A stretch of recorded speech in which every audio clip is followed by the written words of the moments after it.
right, here we go. Well, welcome everybody officially to our August Higher Ed Action Team call or HEAT call. Really excited to have so many people joining us as we're getting ramped up and excited for the fall semester.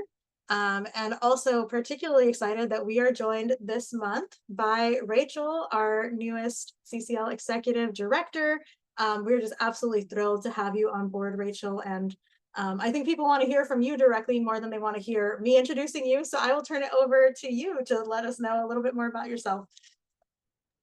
Sure. Hi, everyone, and thanks for letting me crash the call tonight. I appreciate the opportunity to just get a chance to talk with you all for a few minutes, get to know you guys, and for you to have the chance to get to know me. This is one of the more exciting groups within CCL because so much interesting work is happening in the higher ed space at colleges and universities, and I think the perspective of students is critically important to the work that we're doing and kind of how we organize for the future. So really excited that you guys are all engaged and to have a chance to hear from you directly, like why you do this work and how we can be supportive of you from, the national office level.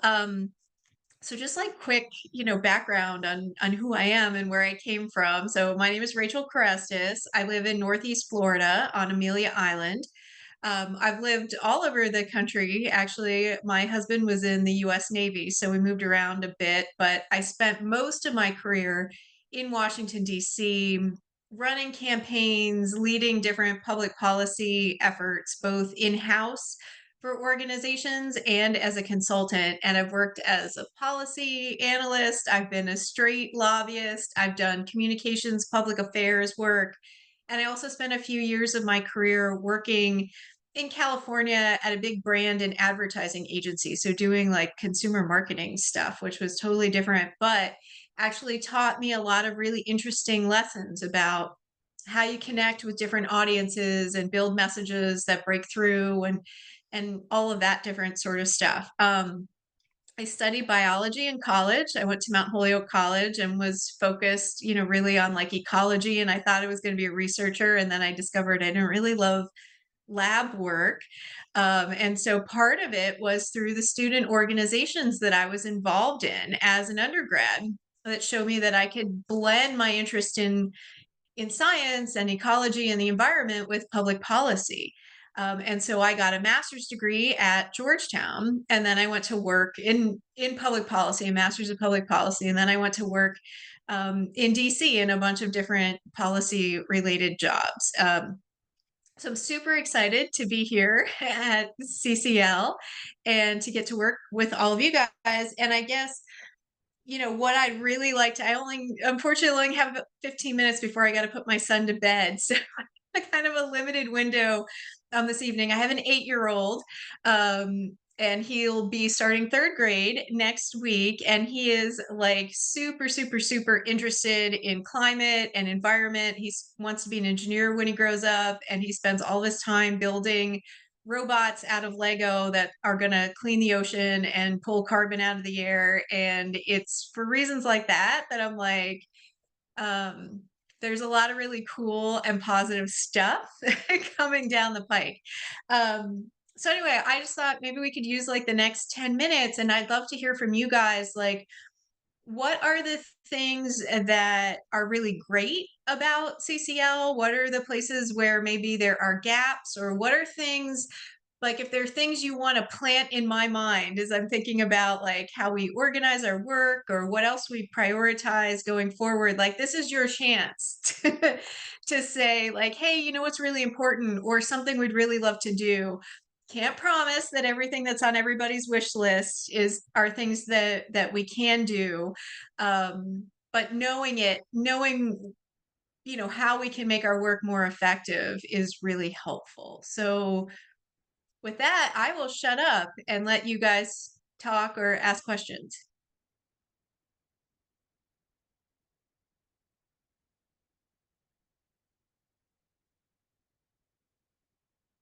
Nobody has any questions. Everything is perfect. Everything is awesome. I guess I'll go first Okay, thank you, if Sam. no one else is going to.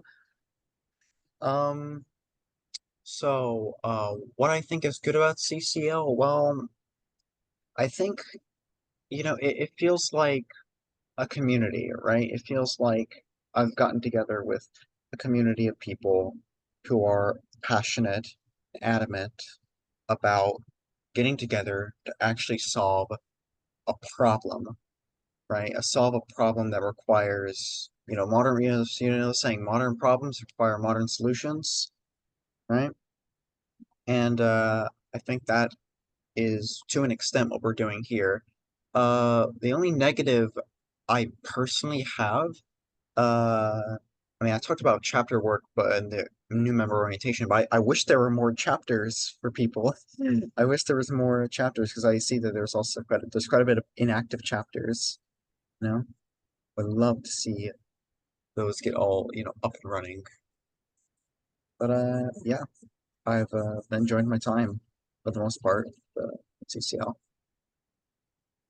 Thanks for sharing that. I'd love to see more chapters too. There's no chapter where I live, so that's kind of a bummer.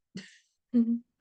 And Yeah, no, I do not have the time to start a chapter in addition to everything else, so that'll have to wait. there's one thing you have to be careful when you say that on a CCL I call know. because As soon somebody as I will said ask that, you I'm to like, start you it. could start a chapter.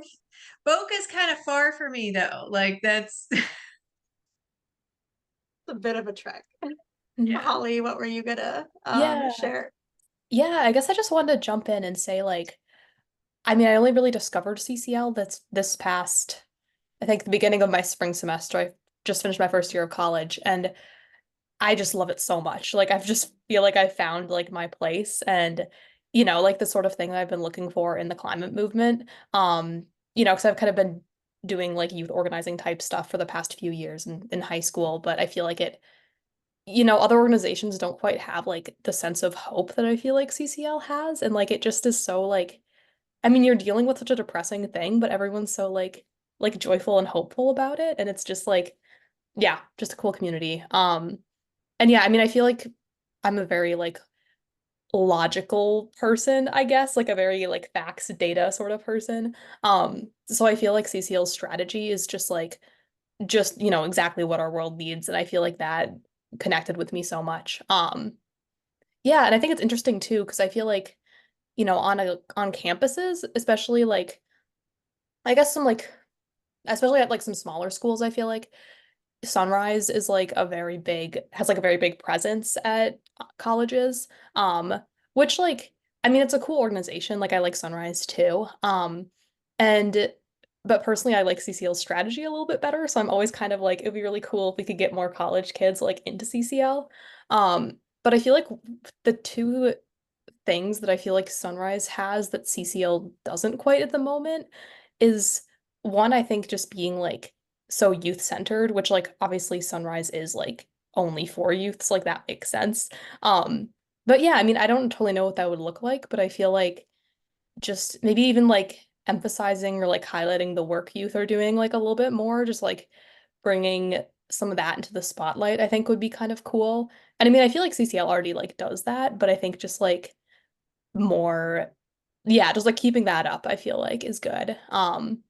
Yeah, and then I guess like Sunrise also just has this like I feel like this very exciting like energy, like activism, like there's this sort of like energy that it has that I feel like among young people that I feel like young people in CCL maybe haven't quite developed yet, and I don't totally know why that is. But I feel like if there's a way to just like make it like really exciting and like, hey, if you care about climate, this is what you do and you're making an impact, like, and I feel like I totally don't know how to solve some of these issues, but these are just like, some of the things that kind of come to mind when talking about like bringing more young people into CCL. So yeah, sorry, that was like a really long tangent. Sorry about that, but yeah. Thank you for sharing that, Holly. And yeah, like how do you build that energy and maintain it? Like that's a really important point. Like actually I think that's true.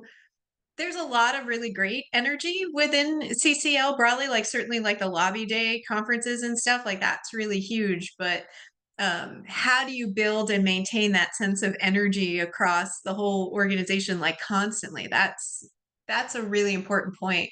big challenge, but an important thing to try to succeed at. I'll add something to that. I totally agree with what Holly and Sam were saying about those potential improvements. And from my experience with CCL, this is my second year of working in volunteering, and just feeling so welcomed by every member of CCL that I interact with, and all the resources that are out there has been really amazing. And then on top of that, I think what drew me to CCL in the first place was the nonpartisan approach to climate advocacy, and really appealing to a wide variety of groups. And in this day and age in the US where it's so politically divided, having a group that is nonpartisan is really powerful. It's one of our core traits. I mean, it's honestly the reason that I wanted to work for the organization was the nonpartisan angle. All of the successful campaigns I'd worked on, it was all because we took a nonpartisan approach. So we were focused on solutions and evidence-based policy and working with anyone who was willing to work with us. And I feel like that's always the key to success, but that's not necessarily a common trait in a lot of organizations. So it's unique and it's important, but it's also why we get stuff done. Any other last comments? Yeah, I'd like to make a comment. So first off, for what I love, I've been a volunteer for about 3 years now, and currently I'm a fellow. But mostly the biggest thing that I love about CCL is our policy makeup. I think such a what's the word? It's such a full approach to tackling the climate crisis. It takes into consideration all these different, not only just what would be good for the climate crisis, but what is realistic for the political environment. And I think that approach is amazing. I believe in CCL. I believe in its policies, and that's why I'm so loyal to it. And I agree with what Holly said. The strategy is it's amazing. Um, but I would say we could do more to, I guess, spread the know about our policies. Because I also spent a lot of time in like youth activist spaces and other like environmental spaces. And you say the word carbon fee and dividend, and they have no idea what it is. But that's not the same case for like Green New Deal. Everyone knows the Green New Deal. So our policy doesn't carry that same weight.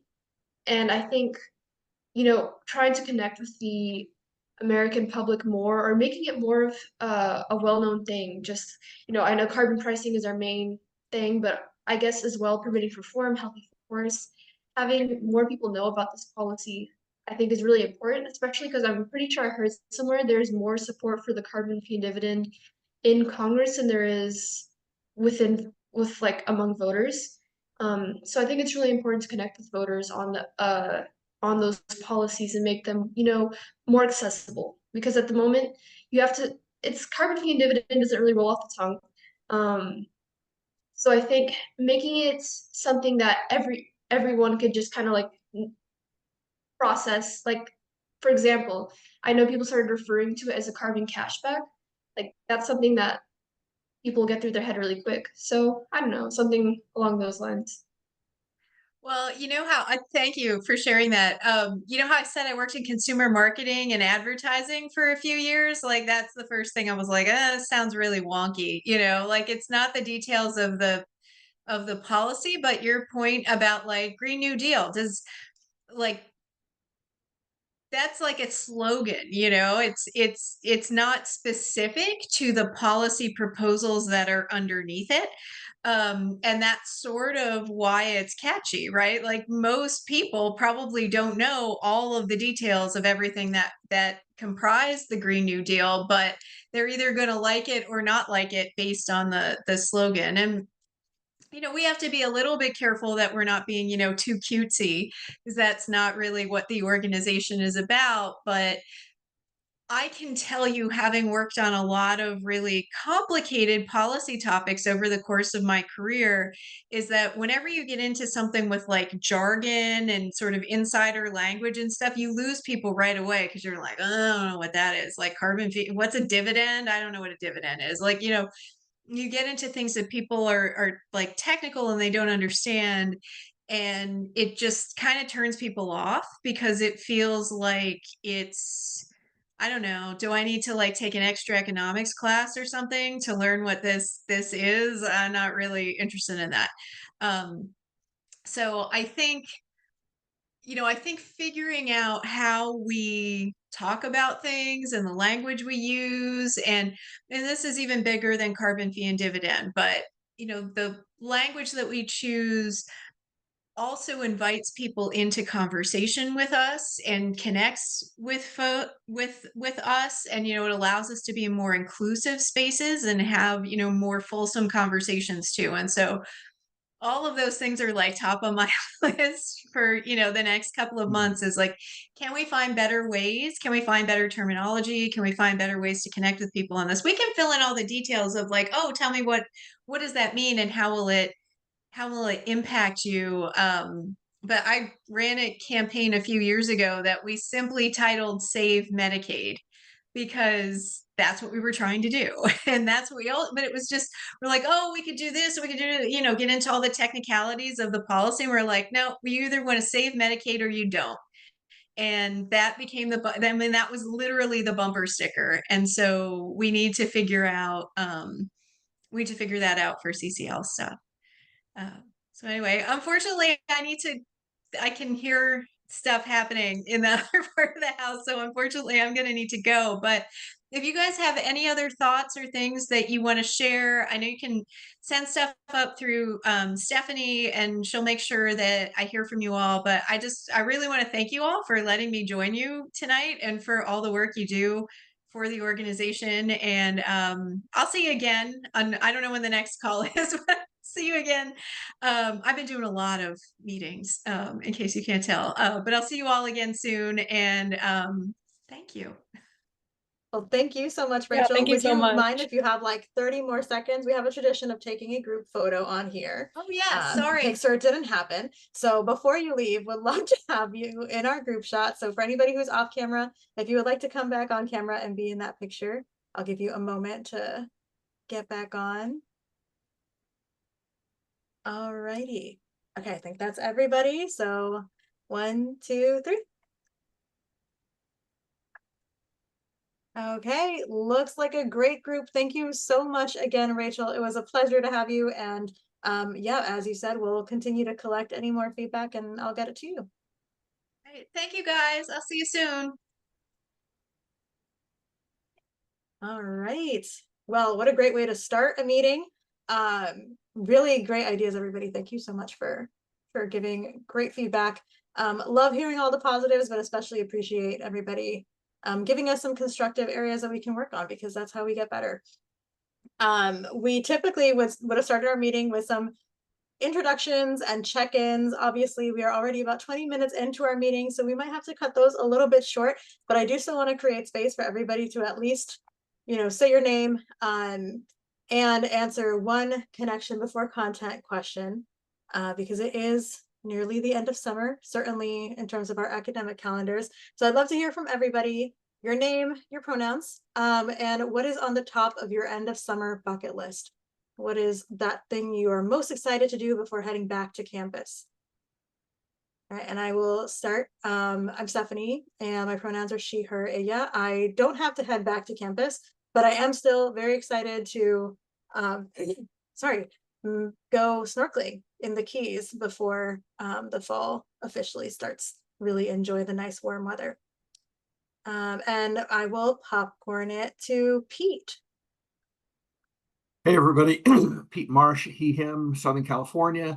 I'm a co-lead of the Electrification Action Team. That's why I'm here. And so my big thing before end of summer is August is Electrification Month. Can't beat this. And I'm going to be joining a variety of groups all month long, and frequently do anyway.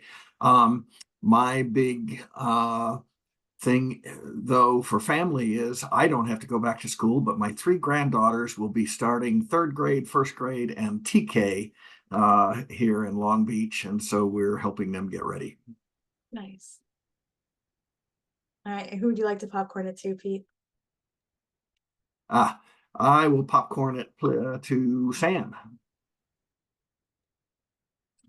All right, Sam Kitchens, pronouns he, him, and honestly, my end of summer bucket list, it's just getting ready for campus. That's really about it. I guess I'll popcorn it over to Max. Sweet. Hey everyone, my name is Max. I'm the Greater Pacific Northwest Fellow with CCL, and my pronouns are he, him. I'm most looking forward to going backpacking in the Sierra Nevadas with my dad later this summer. That's gonna be the best. Oh yeah. And I'll pass it off to June. I'm June Gastelind, he, him pronouns. I'm the upcoming Great Lakes Fellow for CCL. What's on my bucket list? It's a great question. I've been trying to think. But I will this weekend at least go to Devil's Lake, which is a big lake in Wisconsin. Lots of tourists go there, and I'll go with some friends. So that's something I'm looking forward to. I'll popcorn it to Gigi.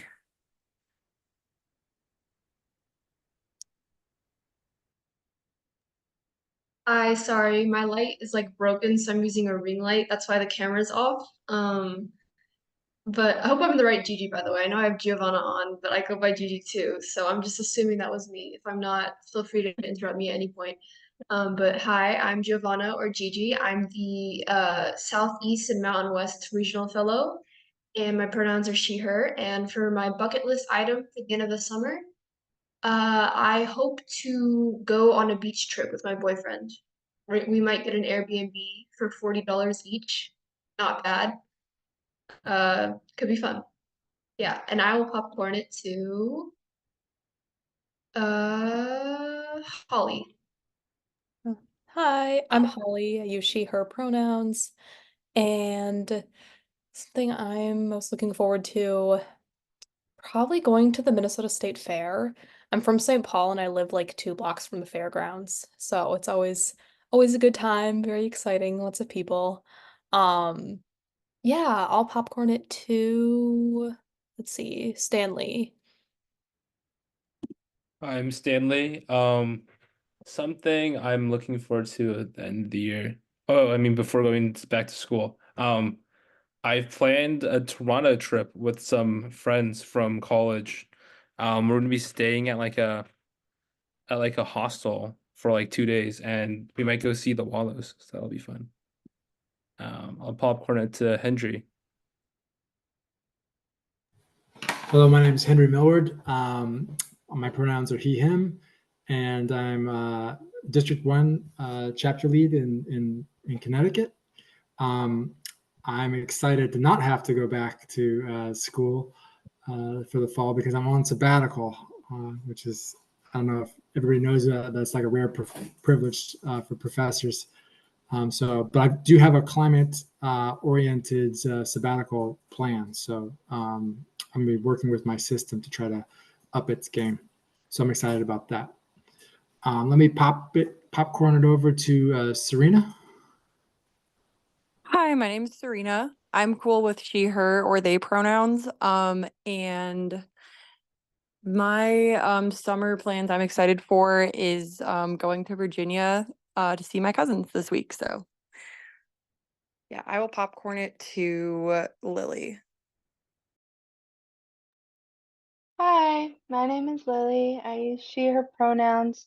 I'm the Northeast Regional Fellow, and something that I'm looking forward to for the end of the summer is just to do as much as possible, as many free things as possible in New York City before I go back to school. And then I'll pass it off to Isla.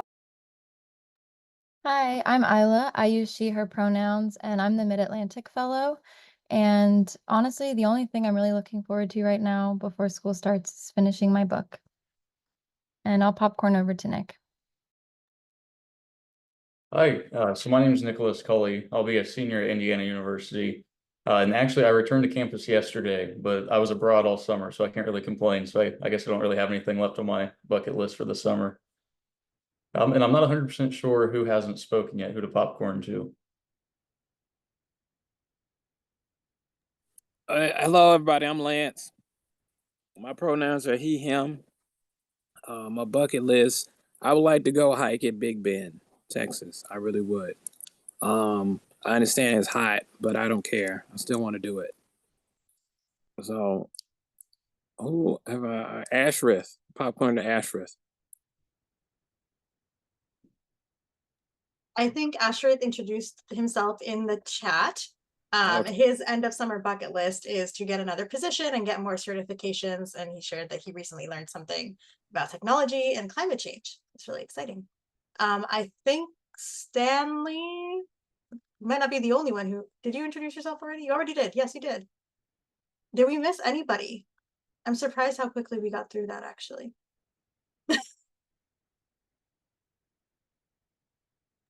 Okay, I think we might have gotten, oh, Karen, if you would like to introduce yourself.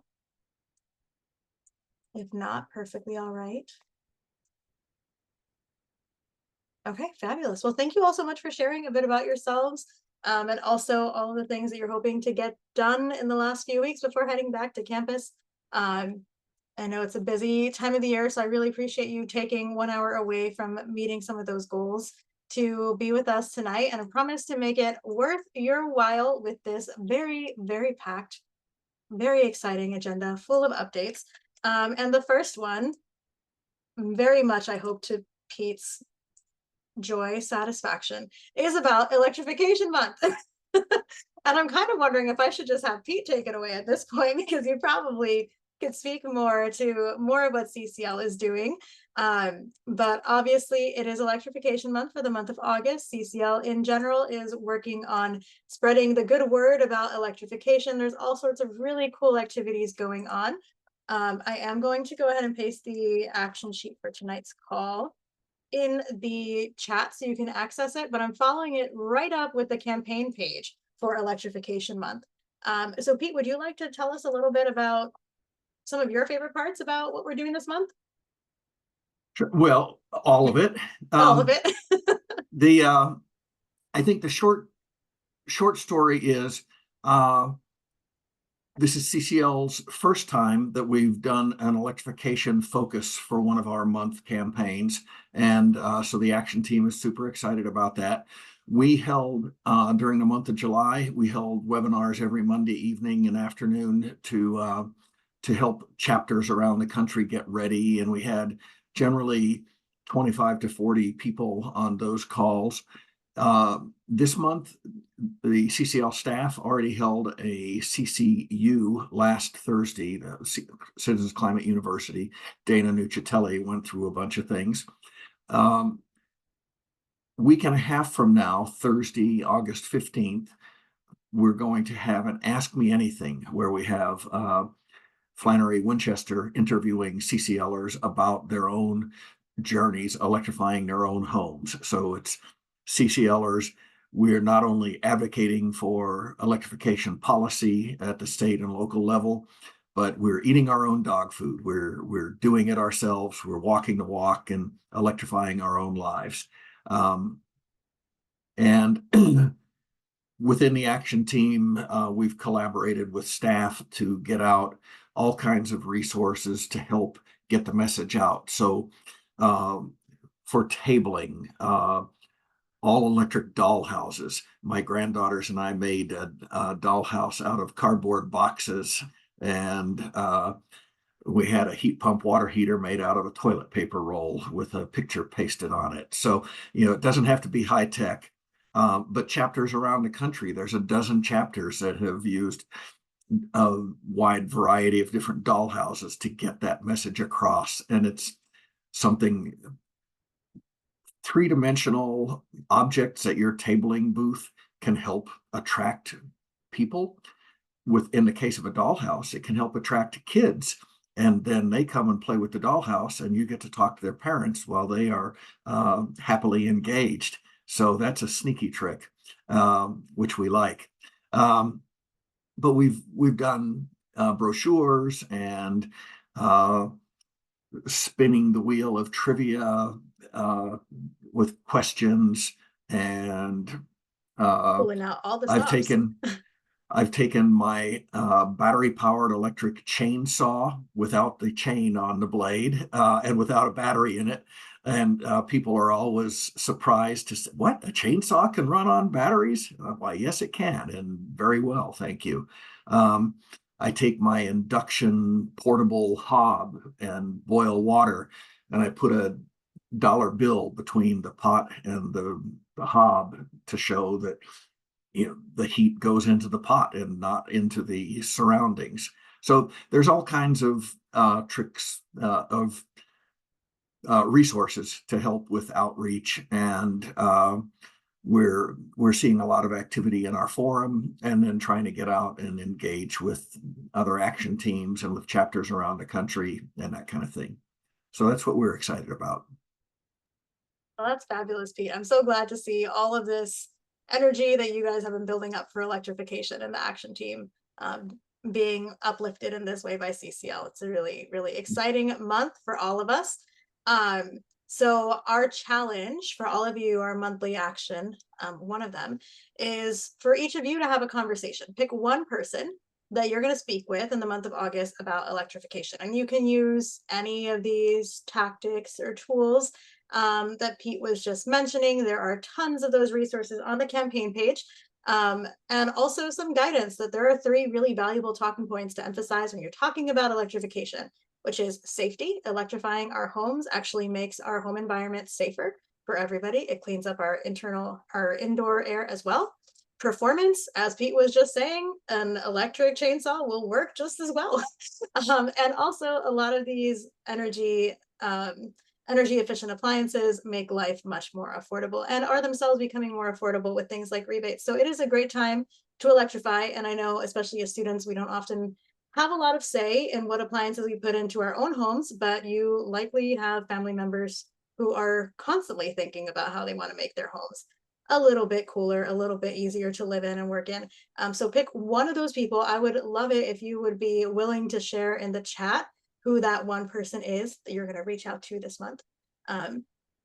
And hopefully I look forward to next month checking in on how these conversations went.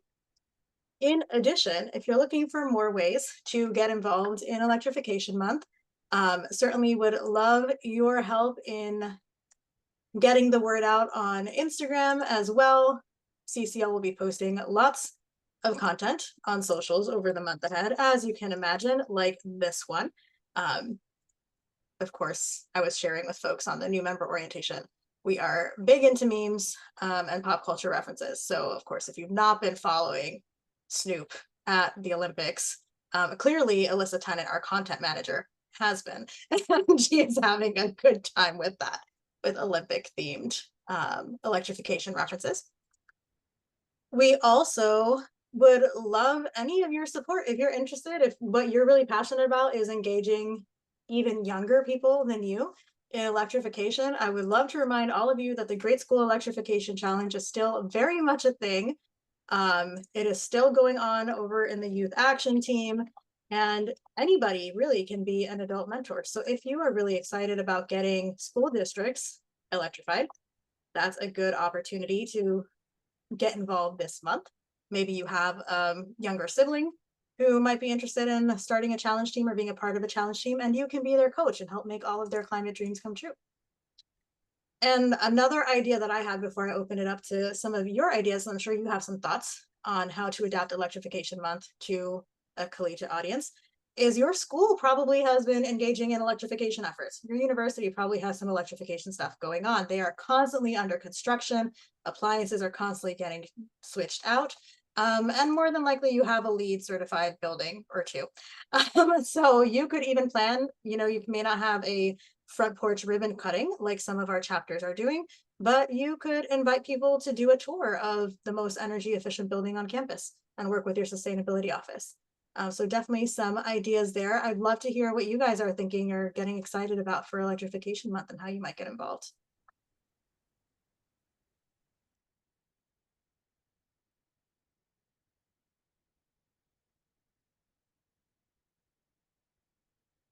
or even if it's not something that you feel that you can do, just any ideas for other ways that we can jumpstart the conversation amongst college students. I've been like pretty involved in electric school bus efforts in Minnesota, through some like local organizations. And obviously like colleges don't use school buses, but I feel like a lot of colleges maybe have connections to high schools or like are close to high schools. So I don't know, I feel like that's an option for, yeah, college students to like maybe work with high schoolers to get them to like advocate for their schools to apply for grants for buses, if anyone's interested. Yeah, Pete. Good. This isn't buildings directly, but continuing that chainsaw theme, battery-powered yard tools are huge positive impact in criteria pollutants that far outweighs their climate benefits.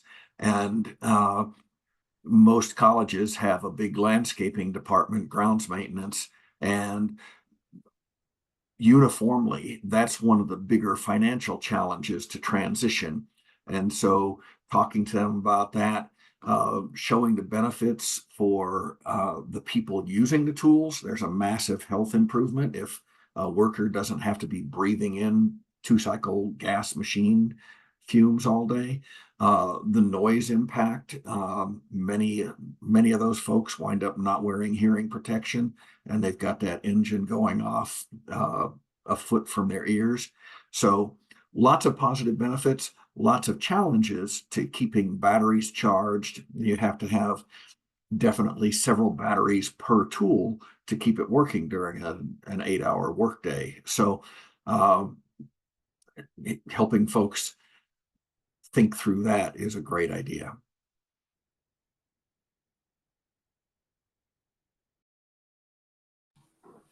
Great suggestions.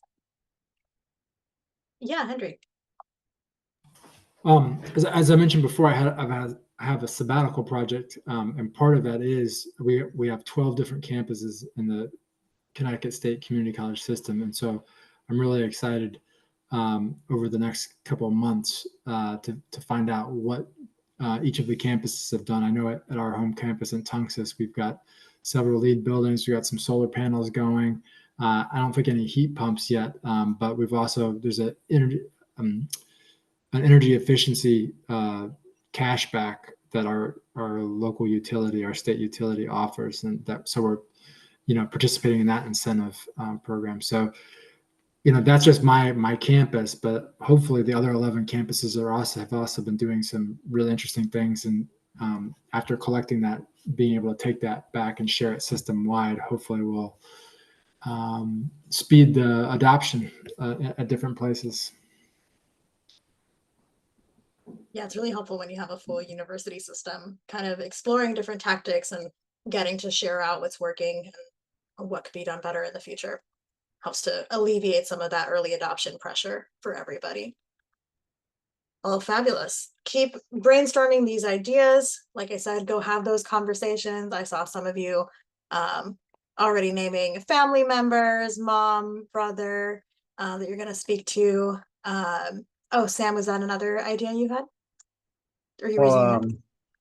I mean, I guess like my plan for Electrification Month is just preparing for to make a resolution when I'm in college, right? Read up Nice. on school electrification, read up on all those like guides and stuff again. That's what I'm planning to do this week.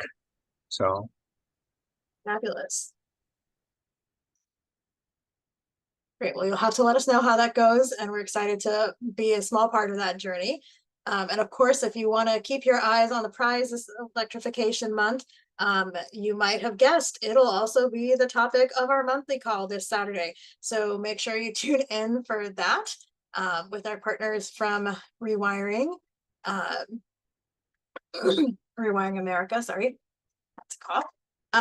So with that, lots of stuff going on in electrification. There is also just as much, if not more stuff going on in the elections. Like, wow, big, big topic this year. obviously. So we do need to have these conversations about electrification, and we also need to be having conversations that'll help us make sure that electrification incentives can be in place in the next administration as well, and with whoever we elect, and that they will continue to fight for more climate friendly policies. So with that, I'd love to just share with you all a little bit about our GOAT campaign. I will sound a little bit repetitive over the course of the next few months. Be prepared, there will be a GOAT campaign update on every action team call, because it is just that important.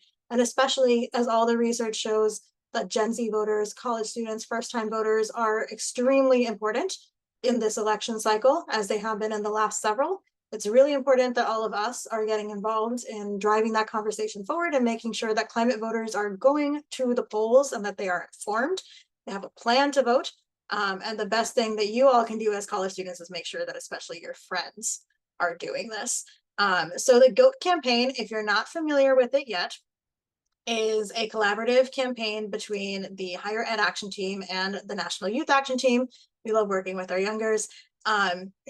And what we're doing is really using the power of youth voices to get out the climate vote by having you all have conversations with your friends and family members about the importance of climate as an election issue, and especially about how much of an impact climate is already having on your life and likely is already having on theirs. Sometimes, as Katharine Hayhoe likes to say, like, we don't talk about climate change nearly enough, and we especially don't talk about it in an emotional context. We try to get really technical about it. We talk about the science about it, and 90% of people shut down. Because if we're being honest, most people don't share that excitement for our evidence-based, policy wonky, nerdy selves. They want to know like how this is impacting their bottom line and their lived experience. So in the Climate Go campaign, we are having conversations with them about exactly that, helping them connect with this issue on a deeply emotional level. And whatever they might be emotionally attached to. Maybe it's sports, maybe it's a tropical storm that seems to happen more and more frequently. Any type of attachment, any type of emotional attachment is a really powerful way to make a connection with voting.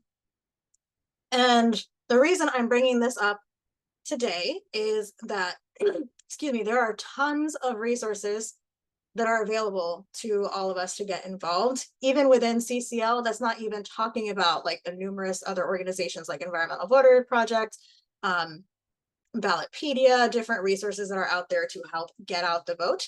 But I especially want to call your attention to some of the resources that are available through the Election Engagement Action Team on CCL.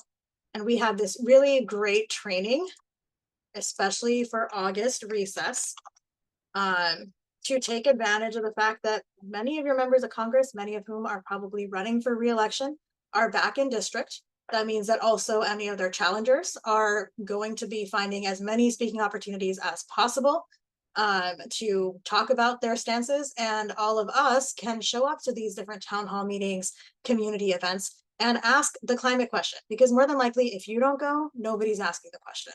That's just a sad reality. It's not being brought up enough in this race. So if you check out that training on community, it's got great examples of how you can be a climate champion at those events. I know some of you are even helping to host candidate forums. I know Lily's working on that in Long Island. So doing your part, working with your CCL chapter to host some of these forums is also an option. So be sure that you're connecting with them and asking what they've got going on. Do folks have questions about like attending town halls, anything like that that I can answer right now beyond the training, which is of course a deeper dive?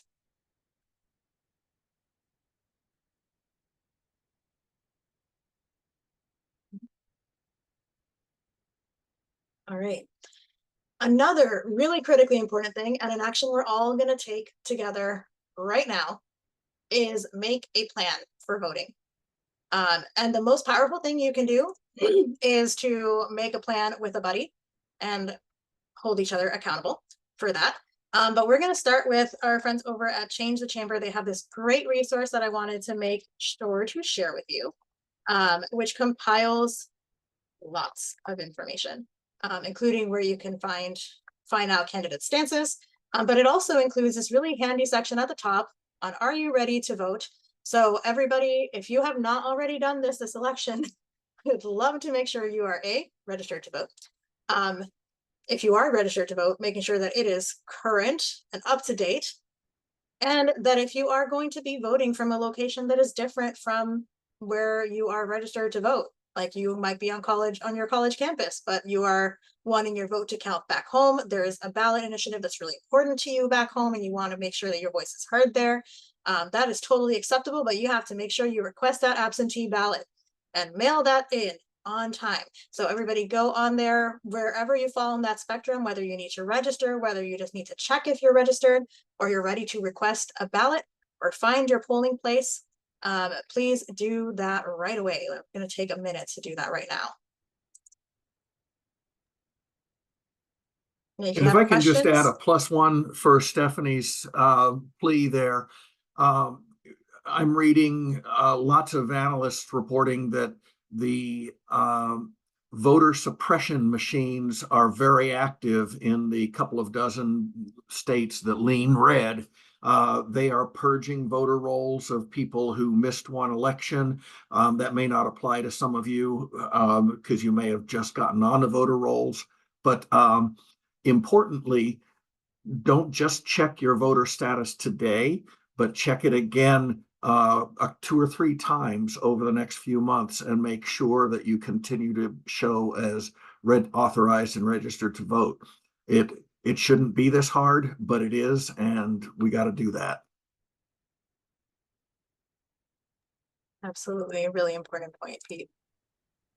Lots of places did specifically change some of their voter registration policies between the last midterm and this election. So I know that was the case for my county. I had to re-register or re-request an absentee ballot, even though I was technically signed up to receive those through like 2026. So definitely make sure that everything is as you expected it to.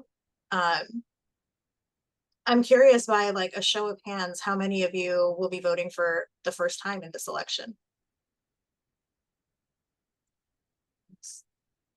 Only Sam, Lily. Amazing. That's really exciting. That's really exciting. Welcome to the club of people who are deciding your fate. It's exciting to finally be one of us. And definitely make your vote and your voice count. So beyond your individual ballot, of course, the whole point of the GOAT campaign is that we make ourselves and our voices go even further when we spread our concerns and talk about voting with other people and make sure that they are voting.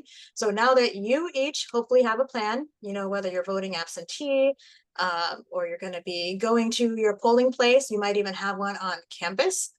Some universities end up becoming a polling place. Seriously though, go do the early voting thing. If this is your first time doing it, don't try to vote on election day. Like, it's terribly exciting, yes, but you will be in line for hours and you may even have trouble getting in. So do the early voting thing. You're still going to get your sticker. You can still brag about it on social media. So do that instead. Another thing also, some places are still in the process of primaries. Of course, you might have already missed the primary in your area, but make sure you're not missing that. Those primaries are important, and they also often have really interesting like ballot initiatives, pulse tests on them. My Miami-Dade County primary ballot includes a straw poll of whether or not we should expand our energy efficient mass transit system, which is a crazy question to put on a ballot. Also, it seems like an absurd question to ask. Of course, we should expand our more energy efficient mass transit system as one of the largest metropolitan areas, but it's on there. So check out your primary ballots, make sure you're participating in those votes as well. All right. So as we head back to campus, I want to challenge all of you to have as many conversations about climate and voting. If you want to have those as part of the GOAT campaign, where we will send you reminders about what the monthly challenge is, you can also be entered to win a little bit of a prize. It's really just bragging rights, being crowned the climate GOAT for the month of August, the greatest of all time. Please do sign up for the campaign, and we'd love to have you join us in getting out the climate vote this year. Nice. Thank you, June, for mentioning that on Wisconsin. Yeah, there's always I'm always surprised by how impactful primaries, midterms, like all of the elections that most people sleep on for some reason, super important. It's almost like the machine is designed that way. Crazy. So yeah, stay on it. Lance, question or comment? Yeah. Earlier you mentioned that you were going to have a meeting this Saturday. Yes, so the monthly national call is this Saturday. You can join it it's at 1 p.m. Eastern time. I should know this off the top of my head. 1 p.m. Eastern time, and the meeting link will be cclusa.org/meeting. Okay, so they'll send us a link to the Zoom and everything if I do that. Yeah, so that'll be, you can just use that short link, that cclusa.org/meeting is the link to join the actual Zoom call. But here I'll put it in the chat as well. It's also in the agenda, is the link to the meeting page for the monthly call that has all the information about the speaker, when it starts, and how to join. Sam, yes. Yeah, I just want to remind you, mentioned the primary elections. I think for me, that's going to be August 20th. So I want to hopefully make sure that I can actually get because I don't have any sort of ID or a driver's license to show, you know, to show that I'm fully registered to vote. So I want to make sure I get that this month as quick as I can, make it one of my top priorities, and get that so I can actually so I'm not left out in the primaries, you know? Yeah, absolutely. Yeah, you're definitely going to need some form of identification. I know Florida, some parts of the state are getting more and more strict with what types of identification they will accept when you go to your polling location. So definitely look up what's required in your district and make sure you've got all of that in order before you show up on the 20th. All right, we've got about 6 minutes left. I did want to just plug a couple more opportunities and resources. I know your brains are like about to explode. There's been so much on this call. Thank you for hanging in there. But I wanted to make sure to go back and formally welcome our climate advocacy fellows for the year. You heard from them already. Those are Gigi, June, Max, Lily, and I am missing somebody. My math is not mathing right now. Isla. Sorry.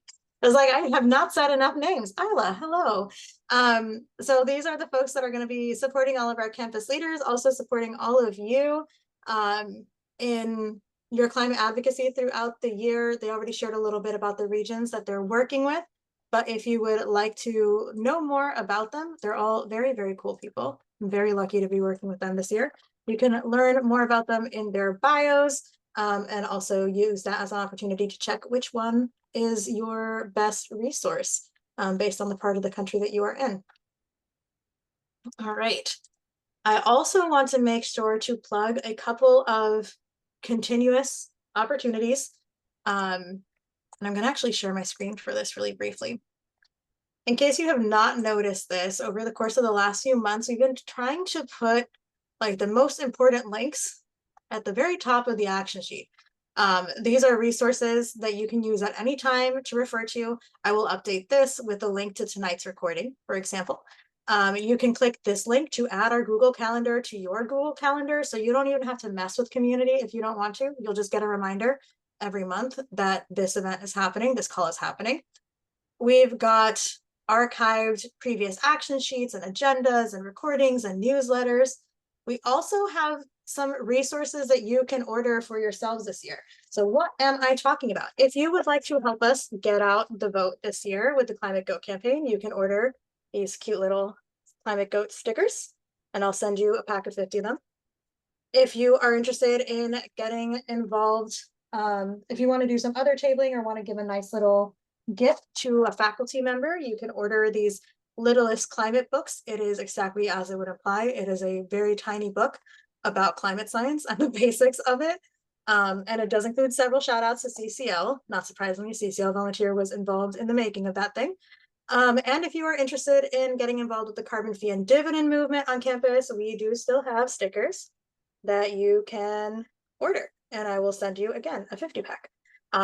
So please, please, please use any of those links to request those resources. I would love to have these things not living in boxes on my desk, but instead living on water bottles and laptops all across the country. So please take them off my hands, get them into the hands of your classmates. Would love that very, very much. Also wanted to remind folks that we are still excited about working with the week. We're actually going to have a whole training on September 5th about how we can bring the week, which is a 3-part film, to your chapters, to your campuses. So if you think you might be interested in hosting a little film screening this year, maybe you want to do it before the election so that people get really excited about the role that they have to play in our democracy in terms of addressing climate change. That might be a really great opportunity. So please let me know if you are interested in that. We are going to have a challenge in the beginning of September as part of our GOAT campaign in partnership with an organization called Why Do You Vote, called Spark the Vote, where it's actually going to be a social media and video challenge. So all of you will have the opportunity to submit your best video explaining why you vote for climate.